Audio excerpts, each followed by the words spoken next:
Saúde a todos com a paz do Senhor Jesus. Amém. Louvo a Deus pela oportunidade que Ele nos concede de podermos estar aqui essa noite, voltando a essa casa. Essa noite também tem um sentido muito especial, porque eu estou de volta a esta casa que eu aceitei Jesus, que eu conheci Jesus, que eu me batizei, que eu fui batizado com o Espírito Santo, que eu pude fazer amigos e companheiros, conselheiros, padrinhos de casamento. Então eu louvo a Deus pela vida de todos vocês que estão aqui, agradeço a Deus pela oportunidade, Reginaldo também, Deus abençoe a sua vida, Pastor Benício, Deus continue abençoando a vida de vocês, a liderança também do Creio, que no meu tempo era grupo de adolescentes, mas que Deus em Cristo abençoe a vida de vocês, amém? Abram as suas Bíblias no tema qual vocês escolheram, Eclesiastes, no capítulo de número 3, e o versículo de número 1. Eclesiastes, no capítulo de número 3, e o versículo de número 1. Glória a Deus. Todos que acharam, digam amém? Amém. Todos que acharam, digam amém? Amém. Diz a palavra do Senhor.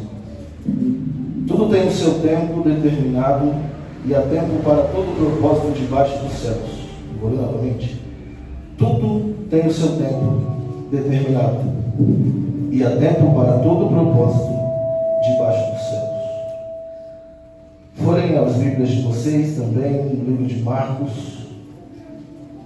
no capítulo de número 4, e o versículo de número 41, Marcos, capítulo de número 4, um pouquinho mais para frente. E o versículo de número 41, todos acharam? Amém. Diz assim: E sentiram um grande temor e diziam uns aos outros: Mas quem é este, que até o vento e o mar lhe obedecem? Podem falar sobre sempre glorificando Jesus.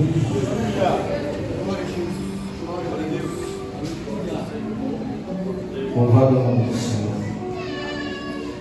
Meus irmãos, esse texto ao qual vocês escolheram é uma passagem, eu acredito que conhecida de todos que estão aqui. A frase "tudo tem um tempo determinado debaixo dos céus" é uma frase conhecida em todo mundo. Eu tenho certeza que vocês já ouviram em alguma situação da vida de vocês alguém mencionar essa frase: tudo tem um tempo, descansa, tudo tem o seu tempo, fica tranquilo. Isso não só no nosso meio cristão, mas também no meio fora da igreja. Essa frase é uma frase, como eu disse, conhecida de todos, a qual muitas pessoas citam por aí. Tudo tem um tempo, fica tranquilo, o tempo certo vai acontecer. Nós escutamos muito essas palavras mencionadas por aí afora e também dentro da igreja. O livro de Eclesiastes é um livro riquíssimo em conhecimento para nossas vidas. O livro de Eclesiastes contém 12 capítulos. Dentro destes 12 capítulos, a Bíblia vai nos dar riquíssimas palavras e mensagens a qual nós podemos ser agraciados através da mensagem da palavra, que é a palavra do Senhor Jesus. Os historiadores vão dizer que Eclesiastes foi escrito por um homem chamado Salomão, o rei Salomão, filho de Davi e sucessor do trono de Israel. Salomão foi o terceiro rei em Israel. A Bíblia vai dizer que Salomão, em seu reinado, ele foi muito agraciado. O nome Salomão significa pacificador, significa paz. E no reinado de Samuel em Israel, de Salomão, em Israel, a Bíblia vai dizer que este reinado dele foi um reinado de muita paz e bonança na nação de Israel. Então, o nome Salomão faz uso daquilo que ele reinou no seu período de reinado. A Bíblia vai dizer, e a história também nos diz, que Salomão ele reina durante um período de 40 anos, assim como também o seu pai. Então Salomão ele foi agraciado e escolhido também por Deus. Certa feita a Bíblia vai nos dizer que Deus visita então Salomão e pergunta para ele e faz uma indagação e diz a ele: Salomão, pede o que você quiser, que assim se será feito. Vocês conhecem a história? A Bíblia vai dizer que Salomão então pede a Deus sabedoria para reinar. E por pedir essa sabedoria a Deus para reinar, assim Deus se agrada e faz. É tanto que no seu período de reinado, a bonança e a paz reinaram durante o tempo, nesse período em Israel. Pois bem, o texto ao qual nós lemos também em Marcos vai nos mencionar uma palavra muito conhecida de todos. Marcos capítulo de número 4 vai nos mencionar uma história a qual Jesus se apresenta. A Bíblia diz que ele é o verbo encarnado, o verbo que se fez carne. Ele era Deus e não usou por usurpação ser igual a Deus. Ele veio e habitou no nosso meio e andou perante as nossas vidas, nos ensinando e nos mostrando sinais, prodígios e maravilhas da sua parte. Jesus, ele veio, ele se esvaziou de si mesmo e ele habitou no meio de nós. E a Bíblia vai nos dizer agora que Jesus pega e começa a realizar a vontade de seu Pai na terra. Jesus então pega e reúne agora, seleciona a dedo 12 dos seus alunos e discípulos. A Bíblia vai dizer que Jesus passava e selecionava a dedo quem ele queria que seguisse. Jesus está pregando a palavra. E como homem ele sentia também cansaço, como homem ele sentia também fome, como homem sentia também sede, ele veio e habitou entre nós. A Bíblia diz que ele está fazendo a vontade do seu Pai agora, mas se faz necessário, e ele diz, faz necessário que passamos agora para o outro lado, para a outra banda, em algumas traduções. A Bíblia vai dizer que Jesus chama então esses 12 discípulos para um particular com ele. E como é quando Jesus nos chama para um particular? Jesus pega os discípulos agora, reúne eles e fala assim: olha, vamos para o outro lado, nós vamos nos ausentar agora da multidão que nos acompanha e eu vou chamar vocês para um particular comigo. O que eu acho interessante desse texto é que a Bíblia vai nos dizer que a maioria dos discípulos, eles conheciam aquilo que faziam, eles eram pescadores. Determinada feita, Jesus olha para um discípulo e fala assim: olha, vem e segue-me, porque eu falei de você não um pescador de peixes apenas, eu falei de vocês um pescadores de almas. Deus chama aqueles homens num particular e agora eles então entram dentro daquele barco. E a Bíblia diz que Jesus sente cansaço. E ele vai para a bomba do barco descansar. Só que em alguma situação da nossa vida, nós achamos que nós conhecemos muito bem as coisas. Pensa, os discípulos, irmãos, conheciam muito bem de mar, conheciam muito bem de pescaria, conheciam muito bem daquilo que eles estavam fazendo neste momento. Jesus pega, deixa a responsabilidade neles e fala assim: eu vou descansar, eu vou dormir. Só que a Bíblia diz que se levanta uma tempestade tremenda. O tema que vocês escolheram é que tudo tem um tempo. Só que ao decorrer da nossa trajetória com Cristo, vão se levantar algumas tempestades para parar no propósito ao qual Ele nos chamou. A Bíblia diz que se levanta uma tempestade terrível. Só que os discípulos conheciam de tempestade. Só que os discípulos conheciam de mar. Eles eram expertos naquilo que estavam fazendo, irmãos. Aí eles pegam e falam assim: não é necessário consultar Jesus. Não é necessário acordar a Ele, porque aqui nós dominamos. Aqui nós conhecemos, Reginaldo. E muitas vezes a nossa vida é assim. A gente conhece um pouco das coisas e acha que com a força do nosso braço nós vamos conseguir. Acha que com a força do seu braço você não precisa de Jesus. E com a força do seu braço, com o seu conhecimento, você não necessita consultar a Ele. Jesus me trouxe aqui para dizer para vocês que muitas das vezes Ele vai dar corda para dizer até onde vocês vão ir. Jesus está na ponta do barco dormindo. Vocês conhecem um pouco, só que aí a Bíblia diz que a tempestade se levanta. Eu acredito que não foi a primeira tempestade não, Miquinés, que eles passaram. Porque eles eram acostumados a pregar, eles eram acostumados a pescar.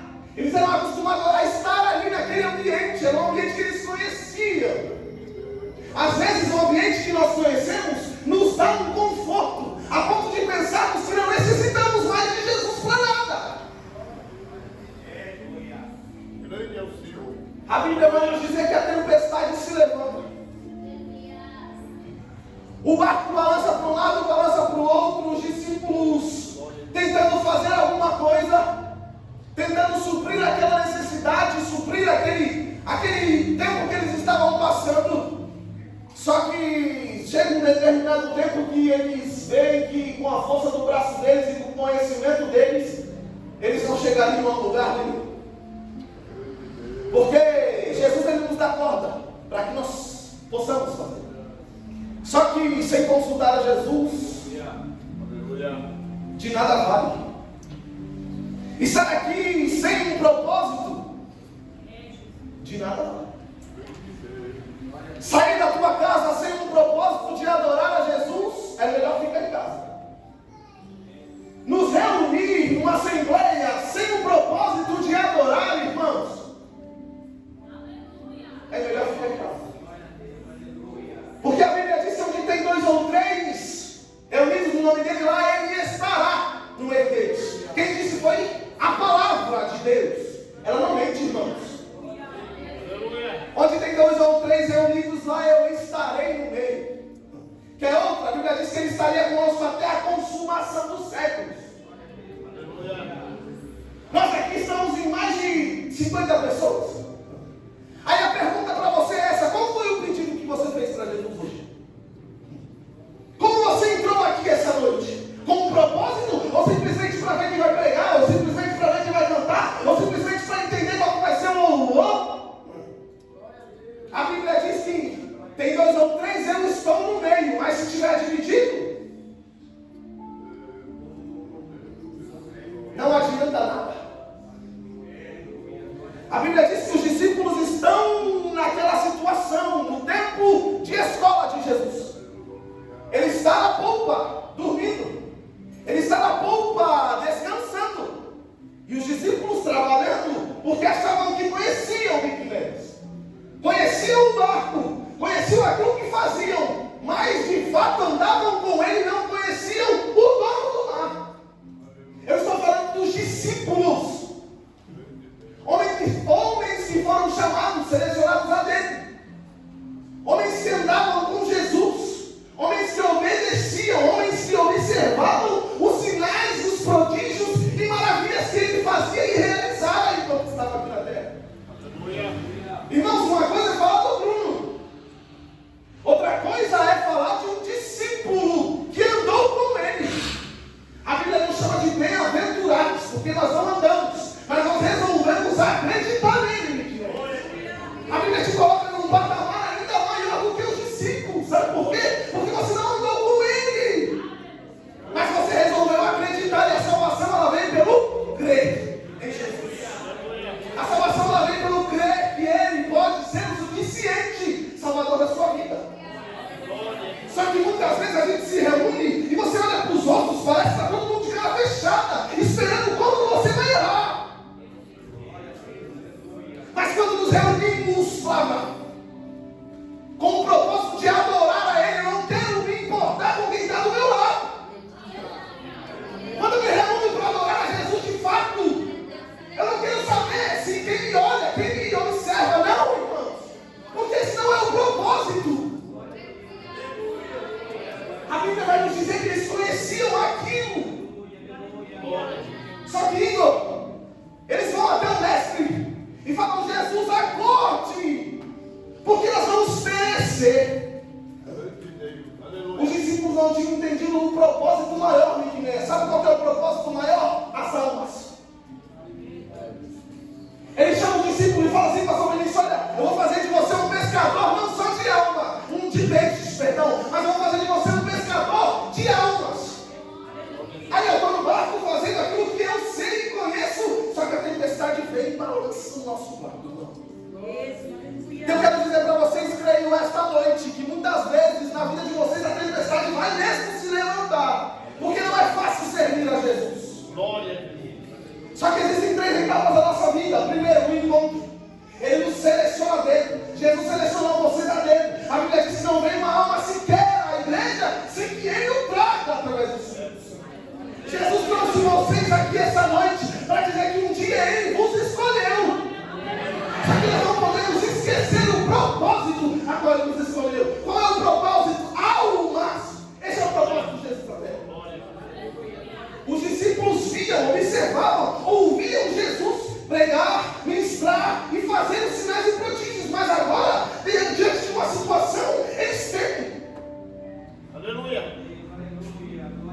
proporcionou para Paulo, assim como proporcionou para os discípulos, assim como proporcionou para você e para mim. Um dia Ele nos chamou, um dia Ele preparou um encontro para nós, Eduardo. Falou assim: olha, filho, vem que eu quero te servir, vem que eu quero te servir. Olha que Jesus fala, irmão. Só que eu quero que você seja usado para que as almas sejam ganhas. Sabe qual é o segundo estágio da nossa vida? É quando a gente se senta para ouvir. Porque primeiro nós somos encontrados por Ele, segundo, nós sentamos e aprendemos. Na escola dominical, nos louvores, nas pregações, nos eventos, nas festividades, nos congressos, nós observamos e aprendemos. Só que aí vai chegar o principal ponto. Sabe qual que é? É o ponto de exercer aquilo que aprendemos. Aleluia. E exercer, muitas vezes, é o principal e o pior de executarmos. Porque ninguém quer exercer, sabe por quê? Porque não quer a prova junto. Eu quero a bênção, eu quero a bonança, eu quero a chave, eu quero o carro, eu quero a casa. Mas o fato, se esquece que tem que carregar. A Bíblia diz: olha, aprendei de mim que sou manso e humilde de coração. E fala assim, Jesus fala assim: olha, quem quer vir após mim, negue-se a si mesmo, tome a tua cruz e siga. Aí Jesus falando, tem fardo para você. Só que a recompensa é muito maior. Os discípulos olhavam a situação, se esqueceram do propósito. Eles viam a tempestade se levantar, irmãos. Mas não viam o além da tempestade. Se enxergavam o problema. Porque muitas vezes é assim que fazemos. Enxergamos o problema e esquecemos o real propósito. Aleluia. A Bíblia diz que os discípulos chamam Jesus, acordam Jesus. A Bíblia fala que agora ele se levanta da pomba do barco. Eu imagino ele subindo aquelas escadas. Vocês andam comigo. Vocês me vêem fazendo. E quando chega o momento de exercer, vocês recuam. A Bíblia diz que Jesus repreende eles, homens de pouca fé. Mas aí ele se levanta e acalma o mar e a tempestade. Os discípulos olham um para os outros e falam: que homem é esse? Irmãos, os discípulos andavam com Jesus. Deixaram as suas coisas para andar com ele. Só que são repreendidos por Jesus. Só que a Bíblia vai dizer que ele repreende o vento e o mar, e a bonança vem naquele momento. Eles são repreendidos por Jesus, mas tem um ponto principal. Eles não deixaram de consultar ao Mestre. Eles não deixaram de acordá-lo. Eles não deixaram de interceder e de clamar por socorro. Hoje em dia, o orgulho toma conta de nós a um ponto, Reginaldo, que a gente tem medo de pedir socorro para Jesus. Porque com a força do meu braço, eu consigo. Com a força do meu braço, eu toco. Com a força do meu braço, eu louvo. Mas deixa eu te dizer uma coisa: sem Jesus, a gente não chega a lugar nenhum. Sem Jesus, Flavinha, não dá. Enfrentar a Babilônia sem Jesus não dá, irmãos. A Bíblia diz que existiam 3 reinos: Misael, Ananias e Azarias. Sadraque, Mesaque e Abednego. A Bíblia diz que se levantam na estátua, eles têm que se prostrar, mas eles não se prostram. A Bíblia diz que a fornalha é aquecida 7 vezes mais, eles são lançados lá dentro. Só que eles não entraram sozinhos. Eu não me prostro porque eu conheço o propósito. Eu não me prostro na Babilônia e afora, porque eu sei quem me chamou, quem me capacita. A Bíblia diz que eram 3, quando ele olha, são 4. Jesus caminhando com eles em meio à fornalha. Deixa eu dizer uma coisa para você aqui essa noite: Jesus continua passeando contigo. Ele é a Babilônia, ele é a fornalha, porque ele é Deus para salvar.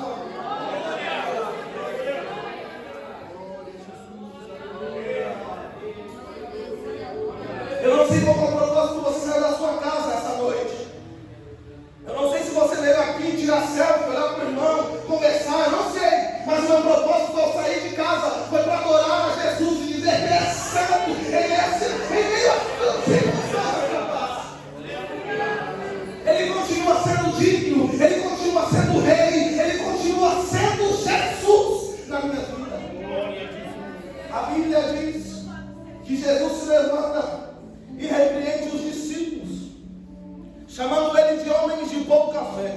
Porque os discípulos enxergavam um problema, mas Jesus enxergava o gadareno. Não entendeu não, querido? A tempestade se levanta para barrar o propósito real, que é a alma. Existia um homem gadareno, tomado de demônios há muito tempo. A Bíblia diz que a tempestade se levanta, Jesus acalma, apazigua a tempestade, mas pisa na terra de Gadá. Quando ele pisa, o endemoniado vem e se prostra. A gente não enxerga o real propósito, mas o propósito de Jesus ainda é a alma. Então quando você for tocar, toque para as almas. Quando você for pregar, pregue para as almas. Quando você for adorar, adore, porque existem almas. Não é porque eu sou eloquente, não é porque eu tenho estudo, não é porque eu tenho faculdade, irmão, esse não é o propósito da igreja na terra. Ele tem uma chamada para vocês, adolescentes, assim como fez um dia para mim também. Mas um dia eu me assentei para escutar. Hoje é o exército. Vai chegar o dia de vocês descer também. As pessoas hoje em dia não querem mais o fardo. Hoje em dia as pessoas não querem mais o fardo que é servir de fato Jesus. Se esquecem, acham que Jesus não vai voltar mais. Ele está dando corda, irmão. Está dando corda, irmão. Está dando corda, mas as almas continuam sendo ganhas. Aqui no Brasil nós podemos pregar a palavra em qualquer momento. Mas existem países que eles têm que fazer cultos escondidos. Porque não tem a liberdade que eu e você tem de adorar. Nós podemos sair da nossa casa, colocar a nossa melhor roupa, chegar diante da mesa prostrada na ceia e cear, compartilhar com o nosso irmão, mas nem todo mundo pode não, irmão. Existem pessoas que estão em leitos de hospitais, existem pessoas que estão prostradas, não conseguem nem se levantar, mas queriam estar aqui. É por isso que eu falo que é um privilégio vir para a casa do Senhor. Nós somos privilegiados em poder estar aqui essa noite. Sabe por quê? Muitas pessoas queriam, muitas pessoas querem. Nós podemos e nós não valorizamos. Dói demais pregar isso, mas é a realidade dos dias atuais. Nós não queremos mais. Nós não queremos pagar preço. Nós não queremos renunciar. Nós recuamos, mas a palavra de Deus para vocês essa noite é essa: voltem ao primeiro amor, porque é tempo que vocês escolheram, então é tempo de voltar ao primeiro amor. É tempo de renunciar de novo, é tempo de orar de novo, é tempo de chorar de novo, é tempo de pular na presença de novo. Nunca foi tempo de parar. Irmãos, a sociedade clama, o mundo clama. Quando você saiu da sua casa até aqui, quantos bares você viu aberto? Quantas pessoas sedentas você viu? Hoje em dia é tão normal que a gente nem presta atenção mais. A gente nem observa mais. As almas estão clamando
Falar que é cristão é fácil demais. Dizer eu sou cristão é muito fácil. Porque eu falo. E falar qualquer um fala. Mas a palavra para vocês é essa noite, é essa. O Espírito Santo, ele precisa de nós. O Espírito Santo conta conosco. O Espírito Santo ainda conta com você. Lembra da palavra e da promessa que ele te fez um dia? Que ele te levantaria como um homem, como uma mulher, da obra, para fazer as vontades que ele fez, as obras que ele fez e maiores ainda. Continua de pé essa promessa. Só que as tempestades, elas vêm para dizer que você não pode, que você não faz, que você não tem capacidade. Está na hora de pegarmos, levantarmos do lugar onde nós estamos acomodados e falar: Jesus, eu estou debaixo da tua palavra. Lembra de Davi: olha, Golias, tu vem a mim com pedras e com lança, mas eu vou a ti em nome do Senhor. Ele te trouxe aqui essa noite para relembrar-lo que ele é fiel, que a palavra dele não faz curva, e que o problema que você está passando ou passou é pequeno diante de um Deus grande. A Bíblia diz em Naum que ele, as nuvens são o pó dos seus pés. A Bíblia diz que ele mede a concha do oceano aqui na palma da sua mão. Seu Deus é tão grande. Se você entendesse o real propósito, não existiriam tantas pessoas. Se nós entendermos o real propósito a qual ele nos chamou, não existiria. Sabe por que eu estou aqui hoje? Porque um dia alguém abriu os braços para me abraçar e me acolher. Sabe por que você está aqui hoje? Porque alguém abriu o braço para te abraçar e falar: Jesus ama a sua alma. E por que nós não fazemos e compartilhamos aquilo que recebemos? Sabe qual é o problema da sociedade atual? É que se está bem para mim, eu esqueço do outro. Se hoje eu estou bem de Finéas, eu não quero saber do problema futuro daquela pessoa que está ao meu lado. Muitas vezes a pessoa senta do seu lado, fala com você, e você não entende o que ela está passando. Às vezes está pedindo socorro, mas por vergonha não fala. Jesus nos trouxe aqui essa noite para alertar a nossa vida, para dizer para a gente que existe um propósito maior.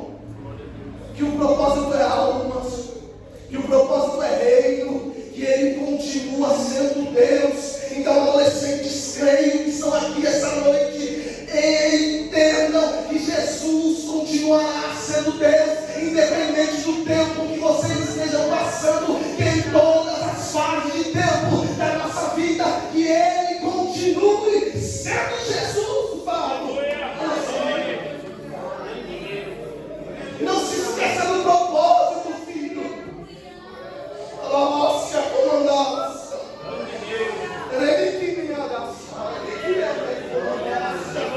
Não se esqueça do propósito. Ele continua sendo Deus. A promessa está de pé. Ainda que digam que não, a promessa continua de pé.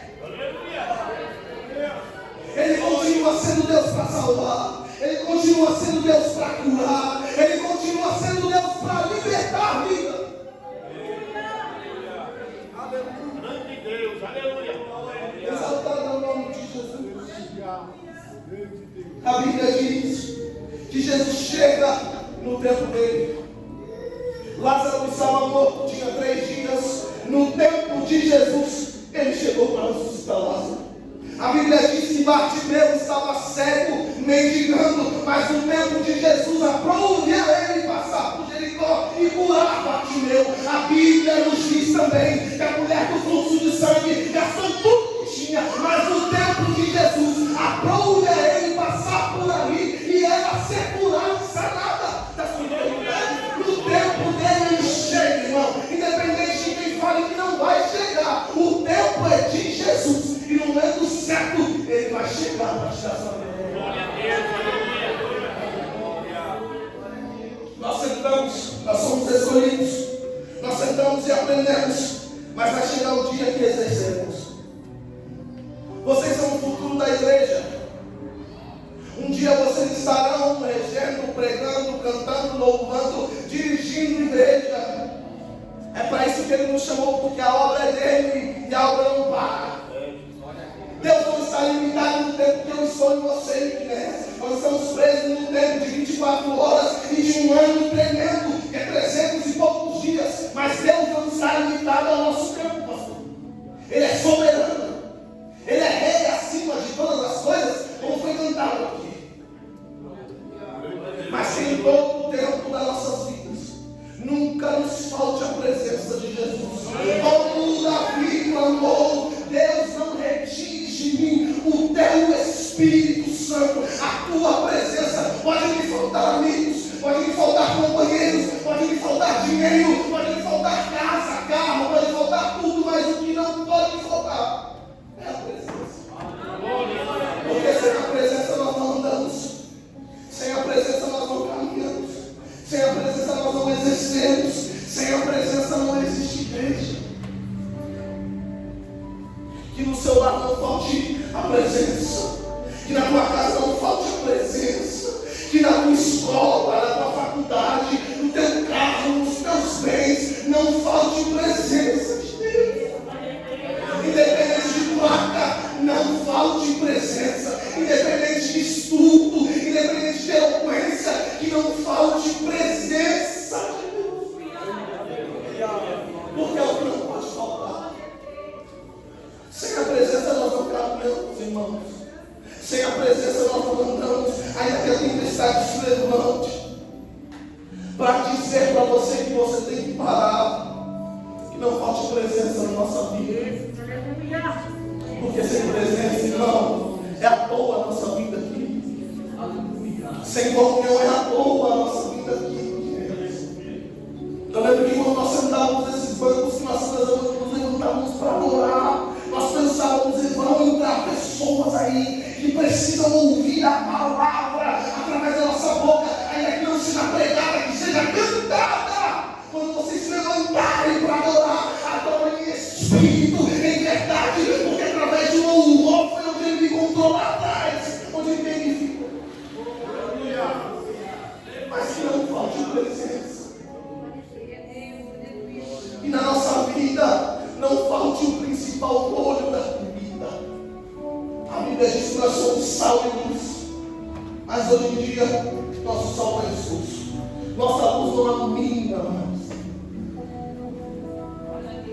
É triste, irmãos, falar isso, mas é a realidade. Mas essa noite, o Senhor me trouxe aqui para dizer para vocês que é uma noite de renovador. Ele experimentou e trouxe vocês para dizer: se coloque sobre os seus pés. Glória a Deus. Aleluia. Glória a Deus. Irmãos, eu vou pedir para você pegar a mão desse irmão que está do seu lado aí. Porque nós somos igreja, e como igreja nós somos comunhão, e como comunhão nós somos fortes. Há um hino que diz assim: Deus já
Jesus te faz um convite essa noite e te chama para que você